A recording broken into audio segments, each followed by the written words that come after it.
Halo semuanya, balik lagi sama gue Vengga. Oke, apa kabar nih kalian semuanya? By the way, gue pribadi mengucapkan minal aidin wal faizin.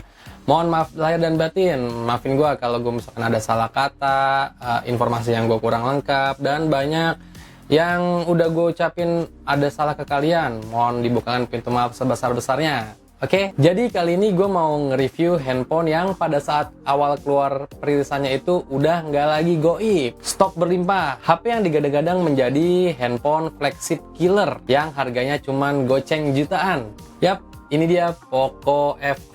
Nah, di sini gue mau sharing nih pengalaman gue pakai Poco F3 ini. Kurang lebih hampir 1 bulan pemakaian gue. Gue mau kasih experience ke kalian tentang pengalaman pribadi gue menggunakan si Poco F3 ini. Dari mulai awal perilisannya sampai bug-bug yang ada di handphone Poco F3 ini. Buat kalian yang penasaran reviewnya, oke lanjut aja simak video gue berikut ini.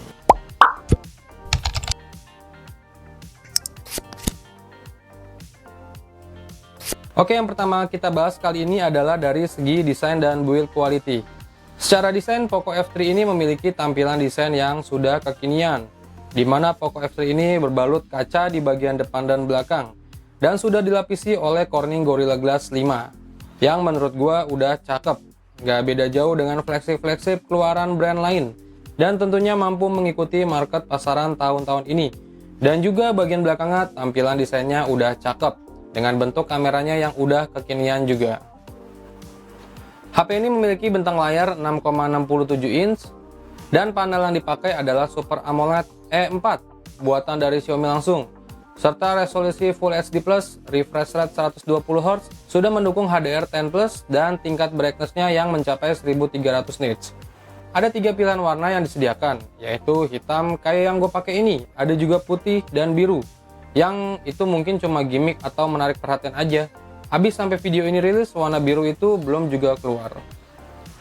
Untuk kualitas layarnya di HP ini gue bisa bilang udah cukup tajam dan ngegonjreng ala Super AMOLED, yang dimana HP ini memiliki reproduksi warna yang cukup hidup. Di sini overall gue suka sekali sama layar di Poco F3 ini. Tapi di sini bukan Xiaomi namanya kalau setiap perilisannya HP keluaran terbaru itu nggak ada bug. Bug di awal yang gue rasain di HP gue itu adanya screen dimming. Itu udah pasti, dan hampir semua user pengguna Poco F3 merasakan bug itu. Kedua, layar green tint, tapi di HP yang gue pakai nggak ada ya. Ketiga, touch delay, itu hampir semua user ada. Dan keempat, speakernya yang katanya Dolby Atmos, tapi gue nggak ngerasain speaker Poco F3 ini Dolby Atmos. Untungnya dari keempat box di atas ada 2 yang sudah teratasi, dari pembaruan sistem sampai video ini dirilis. Untuk speaker dan touch delay-nya udah membaik. Dan gue berharap update selanjutnya buat Poco F3 itu semakin baik-baik aja. Dipakai untuk multimedia lainnya, untuk kualitas audio di HP ini mantep.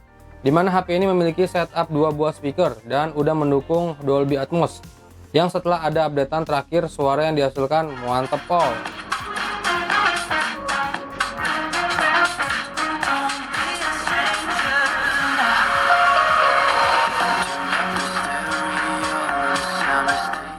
Earphone jack 3,5 mm absen ya, tapi kita dikasih konektor jack 3,5 mm to Type-C. Untuk kalian yang suka dengerin musik pakai handsfree. NFC juga hadir ya di HP ini, yang kegunaannya udah semakin penting untuk sekedar isi e-money ataupun untuk belanja menggunakan e-money. Lalu berlanjut ke UI-nya, HP ini sudah menggunakan MIUI 12 berbasis Android 11, yang selama gue gunakan ini lancar-lancar aja tanpa suatu kendala apapun. Apalagi layarnya udah Super AMOLED yang dilihat pakai mata secara langsung udah nyaman banget. Buat main game di HP ini tuh udah nggak usah banyak komentar. Ngegas, nyaman, dan pol. Dimana HP ini dibekali dengan SoC Snapdragon 870. Dan untuk varian di HP ini ada tersedia RAM 6GB dan storage 128GB atau RAM 8GB, storage 256GB. Ini HP nggak ada slot microSD ya, jadi pastiin RAM dan ROM kalian kalau mau pakai HP ini dalam jangka panjang. Di sini gue main PUBG Mobile, HP ini bisa menjalankan kualitas grafik smooth extreme atau Ultra HD frame rate ultra, yang dimana main di HP ini tuh nggak usah diragukan lagi. Mungkin kalau udah dipakai lama, HP ini akan berasa hangat, tapi masih dalam batas wajar sih. Overall cukup puas main PUBG di HP ini. Main Mobile Legends udah aman banget, di settingan rata kanan, Dan juga main Call of Duty Mobile, HP ini bisa settingan maksimal di grafik rata kanan juga. Dan untuk game terberat Android pun mampu disikat. Yap, Genshin Impact. Dengan grafik medium di 60 fps, mana lagi coba HP harga goceng bisa main Genshin Impact medium 60 fps.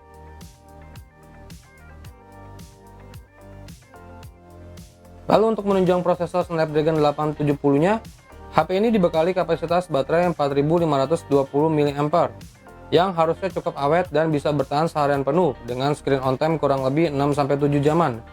Untuk ngecas di HP ini cepat banget, dimana sudah berteknologi fast charging 33 watt Type-C, dimana ngecas dari 0 sampai 100% cuma butuh waktu 1 jam 10 menitan. Berlanjut di bagian kameranya, HP ini memiliki setup 3 kamera belakang, dimana kamera utama dari Poco F3 ini beresolusi 48 megapiksel, ultrawide-nya beresolusi 8 megapiksel dan 5 megapiksel untuk lensa makronya. Untuk hasil-hasil fotonya di siang hari, Poco F3 masih bisa diandelin karena hasilnya itu bagus dengan detail yang oke dan dynamic range yang cukup baik.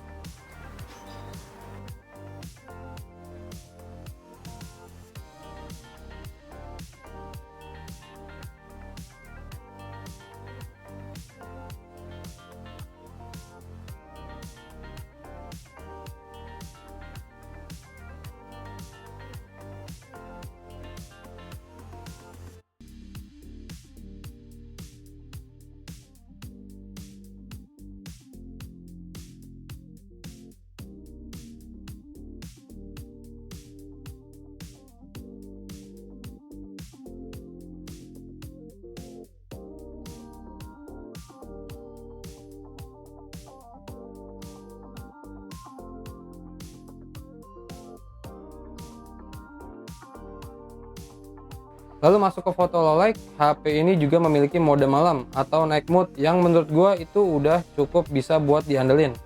Menurut gua pada saat menggunakan night mode itu hasil warna dan detailnya masih cukup terangkat.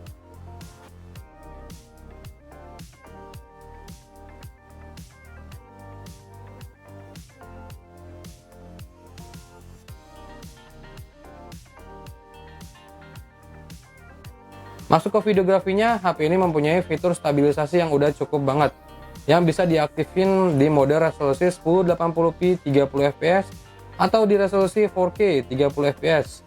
Detail tajam, perekaman videonya stabil. Nah, ini di 4K 30 fps. 4K 30 fps ada stabilisasinya juga ya. Intinya yang di Poco F3 ini yang resolusinya 30 fps itu udah pasti AES-nya berjalan dengan baik. Nah, ini yang 4K 30 fps. Tuh. AES-nya berjalan dengan baik. Ini gue lagi jalan-jalan biasa aja, jalan-jalan santai. Nah, jalan dengan baik AES-nya ya. Nggak kayak yang 60 fps itu masih rada goyang.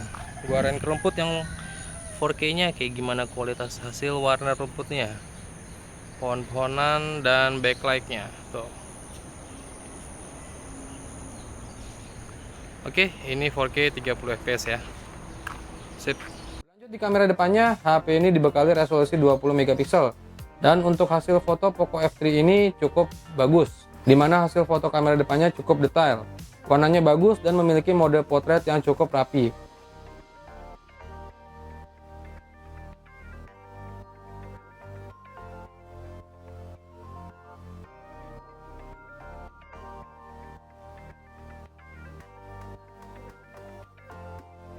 Lalu untuk videografi di kamera depannya, Poco F3 ini bisa merekam hingga resolusi 1080p di 30 fps atau 60 fps.